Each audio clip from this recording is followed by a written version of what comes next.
महर बिरादरी में ठाह जी खुशी में महर हाउसाला में मिठाई विराई वई।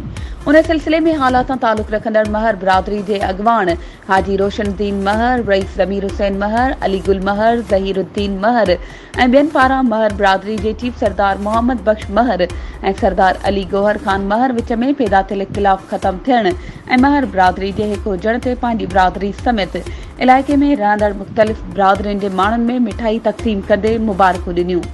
उन मौके ते महर हाउसाला के अगवान हाजी रोशनुद्दीन महर, रईस ज़मीर हुसैन महर जन गॾु थियल बिरादरी के माण्हुनि ऐं मक़ामी रहवासियुनि खे मुख़्तसिर ख़िताब कंदे चयो त महर बिरादरी लाइ अॼोको ॾिहाड़ो ईद खां घटि नाहे। महर बिरादरी जे हिक थियण सां मुखालफ़नि जूं निंडूं अॼु हराम थी चुकियूं आहिनि। ॿिनि सरदारनि जे हिक हुजण सां महर बिरादरी जे हर घर में पैदा थियल इख्तिलाफ़ ख़त्म थियण सां ख़ानदाननि में ख़ुशियूं पैदा थींदियूं।